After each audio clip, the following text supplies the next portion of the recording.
성부와 성자와 성령의 이름으로 아멘. 말씀은 바로 내 곁에 있고 내 입에 있고 내 마음에 있다. 주님, 성령의 빛으로 저희 눈을 여시어 주님이 길을 보게 하시고 저희 귀를 여시어 생명의 말씀을 듣게 하소서. 아멘. 오늘 성경 통독은 요한복음 11장의 말씀입니다. 라자로에 관한 이야기죠. 라자로의 죽음과 부활에 관한 이야기입니다. 쭉 전체적으로 한번 읽어보도록 하겠습니다. 어떤 이가 병을 앓고 있었는데 그는 마리아와 그 언니 마르타가 사는 베타니아 마을의 라자로였다. 마리아는 주님께 향유를 붓고 자기 머리카락으로 그분의 발을 닦아드린 여자인데 그의 오빠 라자로가 병을 앓고 있었던 것이다. 그리하여 그 자매가 예수님께 사람을 보내어 주님께서 사랑하시는 이가 병을 앓고 있습니다 하고 말하였다. 예수님께서 그 말을 듣고 이르셨다.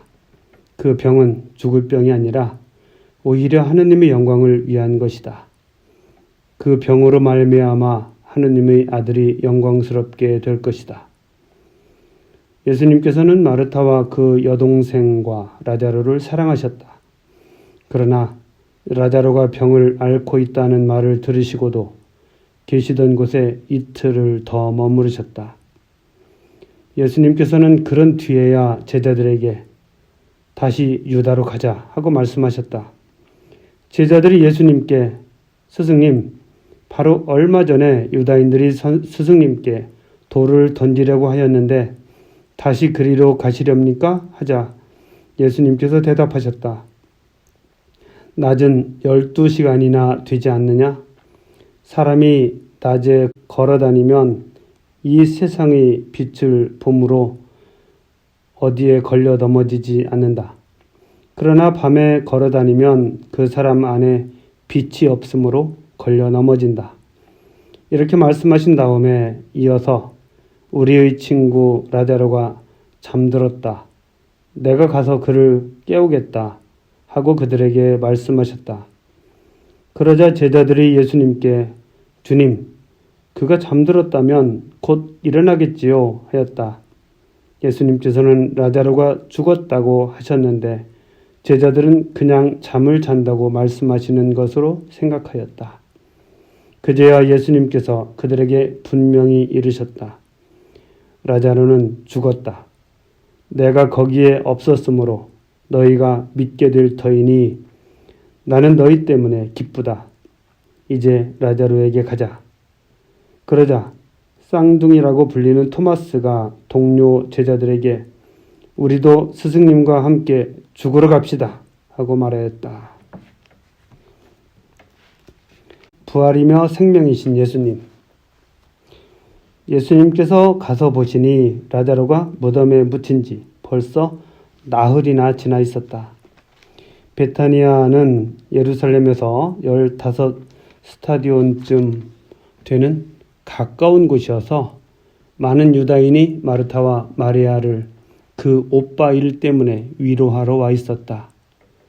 마르타는 예수님께서 오신다는 말을 듣고 그분을 맞으러 나가고 마리아는 그냥 집에 앉아 있었다. 마르타가 예수님께 말하였다. 주님께서 여기에 계셨더라면 제 오빠가 죽지 않았을 것입니다. 그러나 하느님께서는 주님께서 청하시는 것은 무엇이나 들어주신다는 것을 저는 지금도 알고 있습니다. 예수님께서 마르타에게 내 오빠는 다시 살아날 것이다 하시니 마르타가 마지막 날 부활 때 오빠도 다시 살아나리라는 것을 알고 있습니다 하였다. 그러자 예수님께서 그에게 이르셨다. 나는 부활이요 생명이다. 나를 믿는 사람은 죽더라도 살고 또 살아서 나를 믿는 모든 사람은 영원히 죽지 않을 것이다. 너는 이것을 믿느냐? 마르타가 대답하였다. 예, 주님. 저는 주님께서 이 세상에 오시기로 되어 있는 메시아시며 하느님의 아드님이심을 믿습니다. 눈물을 흘리시다. 이렇게 말하고 나서 마르타는 돌아가 자기 동생 마리아를 불러 스승님께서 오셨는데 너를 부르신다 하고 가만히 말하였다. 마리아는 이 말을 듣고 얼른 일어나 예수님께 갔다. 예수님께서는 마을로 들어가지 않으시고 마르타가 당신을 맞으러 나왔던 곳에 그냥 계셨다. 마리아와 함께 집에 있으면서 그를 위로하던 유다인들은 마리아가 급히 일어나 나가는 것을 보고 그를 따라갔다. 무덤에 가서 울려는 줄 알았던 것이다. 마리아는 예수님께서 계신 곳으로 가서 그분을 뵙고 그 발 앞에 엎드려 주님께서 여기에 계셨더라면 제 오빠가 죽지 않았을 것입니다 하고 말하였다. 마리아도 울고 또 그와 함께 온 유다인들도 우는 것을 보신 예수님께서는 마음이 북받치고 산란해지셨다. 예수님께서 그를 어디에 묻었느냐 하고 물으시니 그들이 주님 와서 보십시오 하고 대답하였다. 예수님께서는 눈물을 흘리셨다. 그러자 유다인들이 보시오 저분이 라자르를 얼마나 사랑하셨는지 하고 말하였다. 그러나 그들 가운데 몇몇은 눈먼 사람이 눈을 뜨게 해주신 저분이 이 사람을 죽지 않게 해주실 수는 없었는가 하였다. 라자르를 다시 살리시다. 예수님께서는 다시 속이 북받치시어 무덤으로 가셨다. 무덤은 동굴인데 그 입구에 돌이 놓여 있었다. 예수님께서 돌을 치워라 하시니 죽은 사람이 누이 마르타가 주님 죽은 지 나흘이나 되어 벌써 냄새가 납니다 하였다. 예수님께서 마르타에게 말씀하셨다. 내가 믿으면 하느님의 영광을 보리라고 내가 말하지 않았느냐? 그러자 사람들이 돌을 치웠다. 예수님께서는 하늘을 우러러보시며 말씀하셨다. 아버지, 제 말씀을 들어주셨으니 아버지께 감사드립니다. 아버지께서 언제나 제 말씀을 들어주신다는 것을 저는 알고 있습니다. 그러나 이렇게 말씀드린 것은 여기 둘러선 군중이 아버지께서 저를 보내셨다는 것을 믿게 하려는 것입니다. 예수님께서는 이렇게 말씀하시고 나서 큰 소리로 외치셨다. 라자로야, 이리 나와라.